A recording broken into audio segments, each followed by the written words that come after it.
Hora clave. Ya, ahora sí hablemos cosas cuerdas. Oye, nunca me había tocado un estudio científico tan extraño, ¿eh? No sé de dónde están sacando estas cosas ustedes. Estamos ya en condiciones de sentarnos a hablar de política, de campaña electoral, con Mara Cedini, vocera del comando de José Antonio Caz. ¿Cómo estás, Mara? Buen día. Muy bien, ¿y tú, Carlos? Gracias por la invitación. Ahora, no está mal, podemos seguir hablando de Batman, si querés. ¿Tú dices que sí? Sí, puede ser. ¿Forma parte del comando de José Antonio Caz? No estaría mal. ¿El caballero de la noche? Mal, ¿sí? Imagínate un cierre de campaña así como tipo Ciudad Gótica, que parece Batman. ¿A cuánto? No, ahora está. Nosotros somos más Capitán América. Somos más Capitán América. Sí. Yo sabía que ibas a terminar para allá, digamos.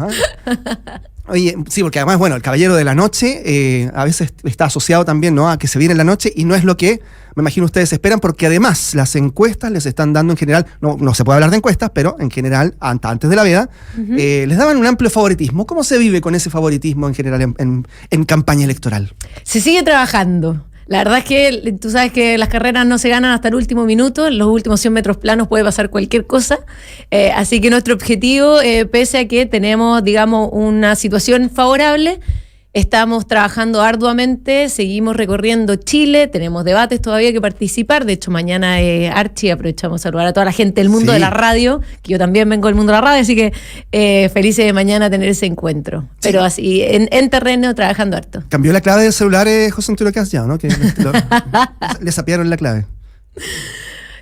No sé, no me meto cosas tan personales, pero bueno, supongo. Pero lo hablaron, el hecho de que se hubiese visto que estaba hablando con Cristian Valenzuela en algún momento, que le decía ciertas cosas, nunca se supo muy bien qué, obviamente no fueron tan incisivos, pero fueron bastante observadores las personas que miraban por la señal. Mira, no crees, cuando uno está en cualquier tipo de entrevista, foro, lo que sea, el celular se prende hasta por cualquier cosa, claro, hasta por las cosas domésticas, de repente hasta los chats familiares, aunque no te estén escuchando ni viendo, el celular anda aprendiendo. Mara Cedini, ¿cómo se toma en el plano personal esta mayor preponderancia que ha tomado tu rol en el comando de José Antonio Caz? Lo pregunto porque hay quienes ya dicen, bueno, es la próxima vocera de gobierno. He escuchado incluso en algunos programas de streaming de ultraderecha o de sectores incluso más ligados a la campaña de Kaiser en primera vuelta. No sé lo que es la ultraderecha, pero ya. Campaña de Kaiser, que sí existe, pues existe. Pero, no existe. Bueno, en esos foros donde incluso había seguidores de Johannes Kaiser y hablaban y decían, es la próxima Camila Vallejo del gobierno de José Antonio Caz. No sé si lo escuchaste. Pero en definitiva, un rol que yo sé que la comparación no te debe gustar, pero más allá de eso, respecto de un rol de una mujer joven que tiene una voz preponderante en una campaña con políticas públicas, yo me imagino, hacia el sector que son importantes. Y allí entonces uno se imagina, ¿no?, cuál es ese rol. Yo entiendo que uno en política debe decir, uno está para servir, uno está para entregar, pero en definitiva, y de la manera más honesta que podamos posible en esta mesa, conversar respecto de eso, ¿no?, de cómo te imaginas los próximos 4 años con el gobierno de José Antonio Caz y tu eventual participación. Mira, de verdad, a mí en general me parece un poco de mal gusto estar hablando de cargos, sobre todo cuando ni siquiera hemos ganado la campaña. Nos queda todavía una semana y un poquito más, casi menos de 2 semanas, donde tenemos mucho trabajo que hacer.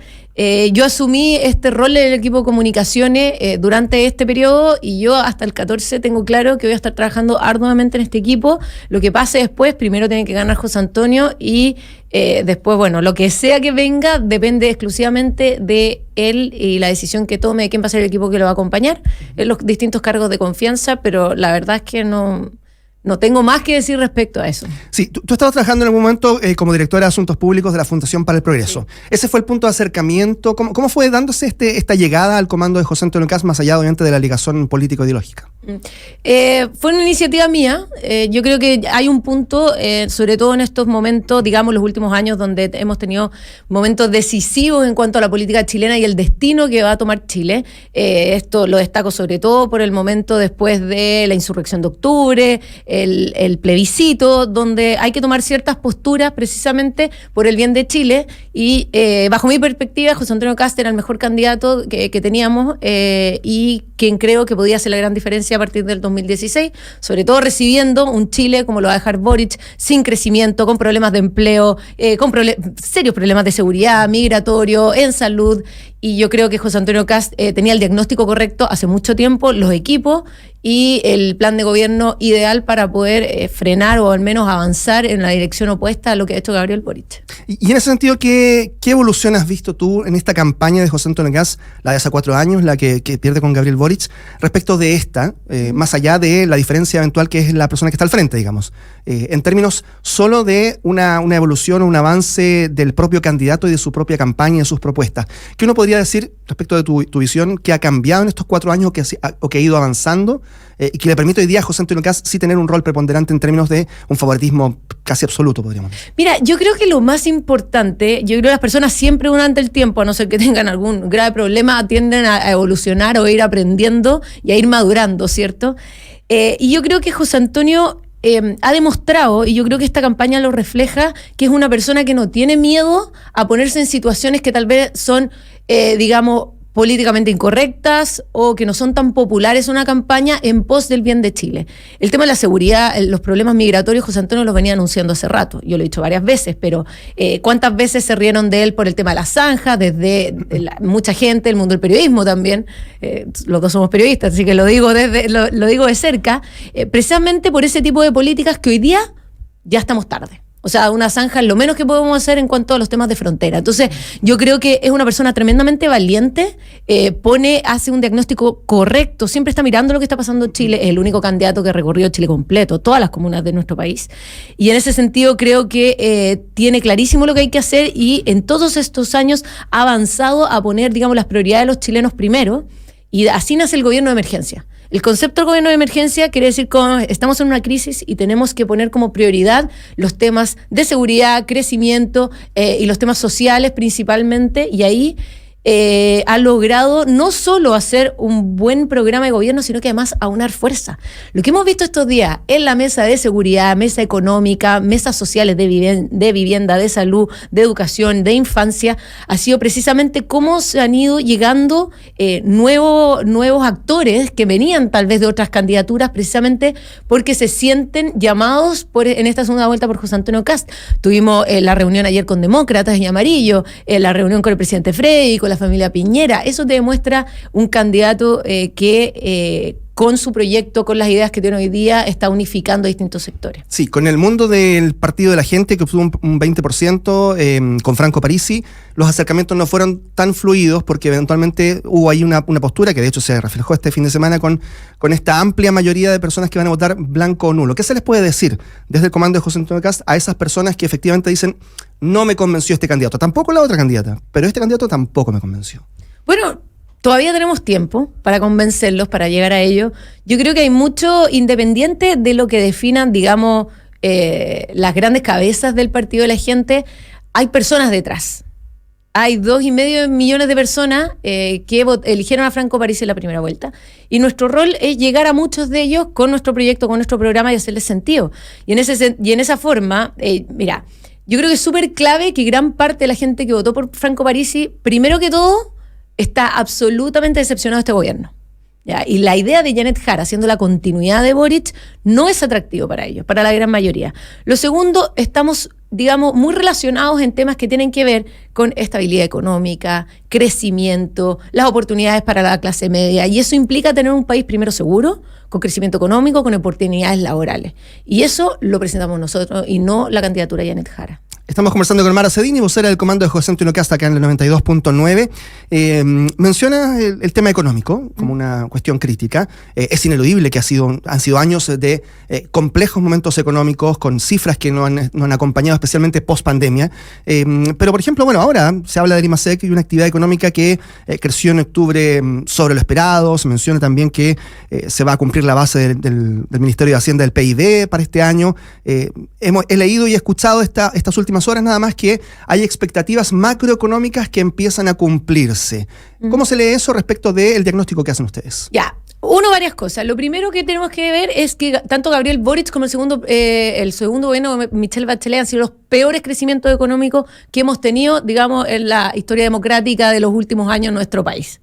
Son los dos peores crecimientos económicos, una socialista y un frente amplista. Lo cual nos dice al tiro una señal de que sus políticas económicas no sirven para el desarrollo de Chile. Dicho eso, claro, tú dices, hemos crecido un poquito más, el IMASEC te dice un poquito más que las expectativas, pero eso no te dice que las expectativas sean buenas. Ya, eso no te dice que tengamos buenas expectativas para el crecimiento del país. Crecer a un 2% es malo, es muy malo. Y tú ponías el caso de pospandemia. Cuando tú tienes una crisis de pandemia donde los países no crecen, se estancan y tienen que tomar otro tipo de prioridades, tú deberías tener un boom después de eso. O sea, cuando tú liberas un país, cuando vuelven las inversiones, cuando vuelve la acción económica, tú deberías tener un país que se levanta a una tasa mucho más alta. Y no lo hemos tenido así. Y precisamente yo creo que ahí hay distintas señales. El proceso constituyente le hizo muy mal a Chile, porque generó demasiada incertidumbre. Cuando tú quieres generar crecimiento económico, necesitas inversión. Ahora, necesitas que la gente apueste en el país. La gente no va a apostar en un país donde las reglas del juego van a cambiar. Cuando tú tienes una candidata comunista, que puede ser una alternativa, evidentemente los inversionistas empiezan, bueno, esperemos a ver qué pasa. Y ahora, evidentemente, vamos a ver mejoras precisamente porque las señales muestran que viene, o probablemente viene un gobierno de José Antonio Kast, y eso son señales positivas para el mercado, para los inversionistas chilenos, para los inversionistas extranjeros, y sabemos que la inversión genera trabajo. Sí, el crecimiento económico en el segundo gobierno de Piñera fue del 2,3%, no fue muy superior tampoco. Pero 2,3 versus 1,9 o 7 de Michelle Bachelet, harta la diferencia. Claro, no, me refiero a que cuando se dice el 2% es poco, pero no ha sido mucho mayor tampoco en los últimos 15 años. No, claro, está claro, o sea, desde la reforma, sobre todo la reforma tributaria de Michelle Bachelet, todos sabemos que en los últimos 10 años Chile no ha crecido a la tasa que ha tenido que crecer. Y precisamente por malas reformas, por ponerle más impuestos a las empresas, por la eliminación del FUT, etcétera, que han sido medidas que en el fondo perjudican la inversión y perjudican el crecimiento. Entonces, tenemos que salir de esa dinámica, tenemos que volver a rescatar Chile y hacer, políticas públicas y cambiar un poco estas reformas que perjudican y mejorarlo. Ahora, tú dentro de un mal escenario, tú puedes tener mejores y peores gestiones. Y dentro de esos tres presidentes, los peores han sido Michelle Bachelet y Gabriel Boric. Sí, está pasando algo, nos quedan algunos minutos, estamos conversando con Mara Cedini, está pasando algo en la frontera norte que ha sido para muchos una respuesta respecto de lo que ha dicho José Antonio Kast en campaña, y son la gran cantidad de migrantes que ha llegado a la frontera y ha quedado en esta suerte de limbo porque la frontera con Perú ha sido cerrada militarmente por parte del presidente interino José Gerí. Hay quienes dicen, he escuchado por ejemplo al ex canciller Heraldo Muñoz, quien critica que el mensaje que pudo haber dado José Antonio Kast puede ser incluso hasta irresponsable respecto de lo que realmente se puede hacer y de lo que puede provocar también en términos humanitarios para muchas personas allí. ¿Cuál es la solución finalmente que va a registrarse para los próximos meses, una vez que José Antonio Kast llegue eventualmente a la moneda, para que no se registre un drama humanitario en ese lugar? Lo pregunto porque efectivamente la solución migratoria puede estar a la mano, pero los efectos colaterales también pueden ser complejos. Bueno, mira, primero que todo hay que tener claro que esas declaraciones lo que te demuestran el facilismo de decirse es que mejor no hagamos nada. Tenemos una crisis migratoria en nuestro país que está afectando fuertemente, de manera humanitaria, a quienes viven en Chile de manera legal, a los chilenos y a los migrantes legales.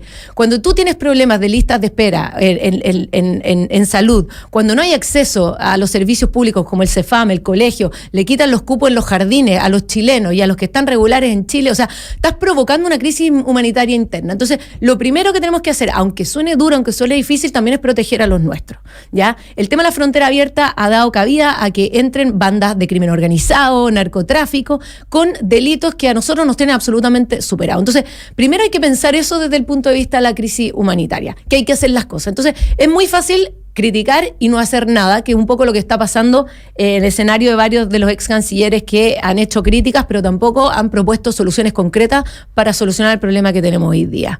Ahora, ¿quién tiene que responder frente a esa crisis es el presidente Boric? Si el presidente Boric es el presidente de la República hasta el 11 de marzo. Si tenemos un problema en la frontera, él debería estar haciendo algo. Pero ni siquiera lo hemos visto en el norte. Ni siquiera ha viajado para allá. ¿Dónde están los llamados al presidente Perú, al presidente Bolivia, relación internacional, digamos, con Colombia, con Ecuador, para ver cómo vamos a solucionar de manera integral con todos estos países la crisis que, por ejemplo, tenemos en Venezuela? Que dicho sea de paso, no podemos negar que la crisis que está viviendo Venezuela es por culpa del socialismo del siglo XXI. Ideología que representa Janet Jara. O sea, ¿hasta cuándo vamos a estar criticando lo que está pasando en ciertos regímenes y nosotros tenemos candidaturas avaladas aquí en Chile que defienden exactamente lo mismo y han defendido por años la violación sistemática de derechos humanos en esos países, sobre todo a nivel de narcodictadura? Gabriel Boric en la ONU fue fuertemente crítico de Nicolás Maduro y el propio Janet Jara. Hoy día, pero Gabriel Boric fue defensor de Chávez y de Maduro durante mucho tiempo. Lo mismo Janet Jara, el Partido Comunista. Recordemos cuando Camila Vallejo hablaba del camarada Fidel y la hoja de ruta para Chile. Eso no se puede olvidar, porque finalmente la construcción de estas dictaduras ha sido también porque los distintos sectores de la izquierda de toda Latinoamérica han avalado este tipo de regímenes. Entonces no podemos ignorar eso, porque también son cómplices de lo que están viviendo muchos venezolanos, los 9 millones de venezolanos que han tenido que salir del país, y aquellos que todavía están ahí siendo, digamos, absolutamente, viviendo en pobreza, viviendo reprimidos por el Estado, viviendo en dictadura, dominadas por el narcotráfico. Entonces yo creo que eso es importante decirlo. Ahora, yo estoy segura que José Antonio Kast, si sale electo el 14, a partir del 11 vamos a ver cambios fundamentales, vamos a ver relaciones internacionales en pos de la solución de la mejor forma posible este conflicto, entendiendo que no podemos hacer mucho en relación a Venezuela, pero sí al menos resguardar a nuestros ciudadanos, que es, digamos, la misión constitucional que tiene un presidente de la República, resguardar a su país. Ahora, estamos conversando con Mara Cedini. Se han puesto en el escenario de un gobierno de José Antonio Kast sin Nicolás Maduro en Venezuela. La presión es bastante insostenible en este momento. En las últimas horas ha habido movimientos de embarcaciones en aguas territoriales venezolanas prácticamente, y se ha hablado mucho de esta llamada donde Donald Trump le rechaza todas las propuestas a Nicolás Maduro y le dice: tienes que abandonar Venezuela en una semana, ese plazo ya se cumplió. ¿Es posible que enfrente un gobierno sin Maduro en Venezuela? Oye, que me pones escenarios muy bonitos. Gana José Antonio Kast, sale Nicolás Maduro de Venezuela. Amanecí optimista yo, ¿eh? Pero qué marraqueta. Me gusta tu marraqueta, está bien buena, está bien crujiente y calentita. Bueno, vamos a ver qué pasa, pero yo creo que sería una señal maravillosa para Venezuela, para los venezolanos, para toda la región, de que se terminara esta narcodictadura. Uh-huh. ¿Qué va a pasar con los presos de Punta Peuco? Lo hablan precisamente por el caso de Krasnov, que ha sido emplazado en la franja de Janet Jara. Más allá de que se entiende que no sean, a veces hay muchas personas que dicen no es la preocupación de todos los chilenos, lo hemos escuchado mucho por parte de su sector, pero en rigor es un tema que está allí pendiente, condenados por abuso de los derechos humanos, por violaciones a los derechos humanos, con más de 1000 años de condena en el caso de Krasnov, y que eventualmente puedan ser indultados, dice Janet Jara. ¿Qué va a pasar con eso? Bueno, mira, primero que todo, yo sé que Janet Jara está como un poco en un acto de desesperación. Lo vimos en su franja el fin de semana, en la forma que ha hecho campaña, que enfrentó el debate el otro día del Hogar de Cristo, que son unos ataques al voleo un poco, digamos, fuera de lugar, bien desesperados, te diría. Entonces sabemos que está tratando de atacar por todos lados. Lo único que se refirió José Antonio Kast en relación a cualquier tipo de indulto es que a él le parece que alguien que se está muriendo, digamos, de edad, pueda morir en su casa. Esas han sido las únicas referencias que ha hecho José Antonio Kast en general respecto a cualquiera de estos temas de indulto. Más allá no se ha referido, y lo demás es Janet Jara haciendo su campaña del terror.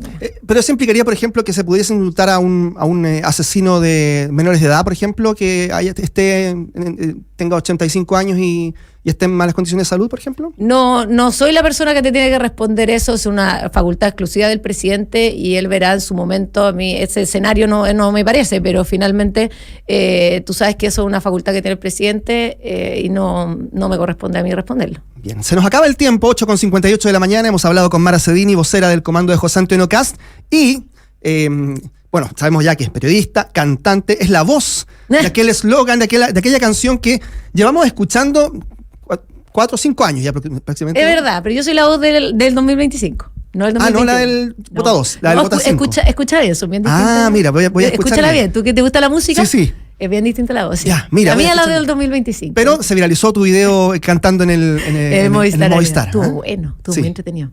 Sí, fue una bonita sorpresa. Sí, me imagino yo también. Bueno, se ha conocido ampliamente, entonces, una de las tantas virtudes de Mara Cedini que ha estado acompañándonos esta mañana. Muchas gracias. Gracias a ti, Carlos. Nos vemos. 8:59 casi ya. Ya viene Daniel Fajardo para seguir acompañándonos en el 92.9 y nos reencontramos mañana. No, mañana hay debate. Se me acabo de recordarlo, bueno, me lo recordaba Mara Cedini. Mañana hay debate de Archie, transmite la 92.9, vamos a estar colgados a esa transmisión, y después de eso, junto a Daniel Fajardo, estamos aquí analizando lo que ha ocurrido después de ese debate, donde esperamos que haya también nuevas propuestas, ideas y por supuesto más información, especialmente, que es lo importante al momento de ir a votar. Nos reencontramos entonces después del debate mañana acá en la Radio La Clave. Que esté muy bien. Mueveseguro.cl